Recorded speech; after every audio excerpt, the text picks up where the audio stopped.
राम राम दोस्तों, नमस्कार। स्वागत है आप सबका फिर से। हमने पिछली वीडियो में बात करी थी कि कैसे चाणक्य और चंद्रगुप्त ने मिलकर के बिना किसी सेना के सिकंदर को भारत में घुसने से पहले ही परास्त कर दिया था। और उन्होंने जब घनानंद से पहला युद्ध किया तो उन्हें पराजय का सामना करना पड़ा। तो अभी इस वीडियो में बात करने वाले हैं कि कौन सी रणनीतियां बनाई थी चाणक्य ने घनानंद को हराने के लिए। पहली रणनीति तो वही थी जो मां ने बताया था कि परिधि पर हमला करो। तो चाणक्य क्या था कि बीच बीच में चाणक्य परिधि पर हमला करवाते रहते थे। दूसरी रणनीति जो चाणक्य ने बनाई थी वो थी विष कन्या की रणनीति। उन्होंने क्या किया कि कुछ सुंदर सुंदर कन्याओं को इकट्ठा किया, उनको थोड़ी थोड़ी मात्रा में विष दे दिया करते थे। विष देते देते उनके अंदर थोड़ा जहर क्रिएट होने लगा। उसके बाद ये जो स्ट्रेटेजी थी, ये वो रणनीति थी उनकी, वो ऐसे पहले कभी नहीं हुआ था। तो उन्होंने काफी काम जो चाणक्य थे ने पहली बार किए। तो उनको जहर देकर उनमें थोड़ा थोड़ा जहर देते रहते थे। उसके बाद उनको परिधि पर जो राजा थे उनके राजाओं के पास भेज दिया करते थे, जिससे वो चुंबन मात्र से ही उन राजाओं को खत्म कर दिया करती थी। तो ये उनकी दूसरी रणनीति थी। उन्होंने तीसरी रणनीति जो बनाई, उन्होंने क्या किया कि बहुत अच्छे जासूसों की सेना क्रिएट की।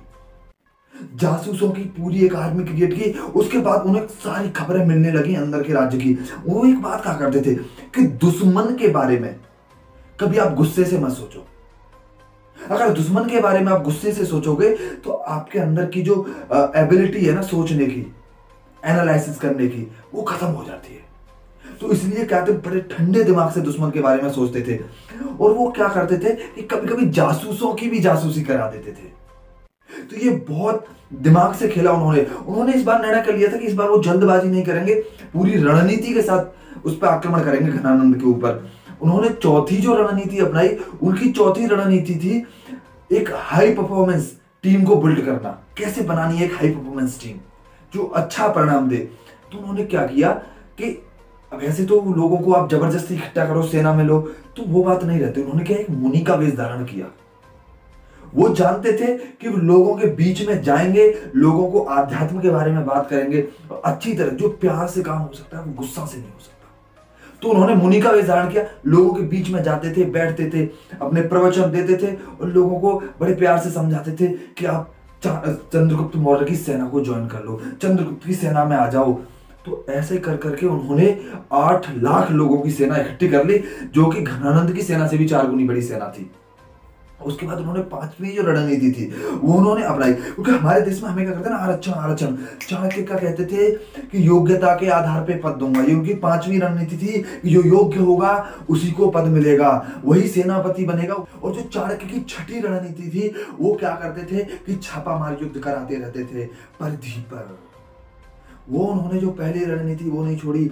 वो बीच बीच में सेना को भेजते थे, छापामार युद्ध कराते थे। वो देखना चाहते थे कि हमारे अंदर एबिलिटी है, क्योंकि वो एक बार पहले झेल चुके थे कि बिना टेस्ट किए कराए अपनी सेना को वो एक बार हार देख चुके थे उसके लिए घनानंद के खिलाफ। तो उन्होंने ये सब किया, छापामार युद्ध करा के अपनी सेना की एबिलिटी चेक करते रहते थे। और जो 7वीं सबसे बड़ी रणनीति थी वो थी इंटरनेशनल अलायंसेस को क्रिएट करना। उन्होंने क्या किया कि कश्मीर के राजा प्रवर्तक को अपने साथ लिया और जो यूनानियों से जीते थे वहां से कुछ उन्होंने सेना ली, सेनापति लिए कुछ। और उसके बाद कुछ समुद्री लुटेरे थे, उन सबको अपनी सेना में कंबाइन किया।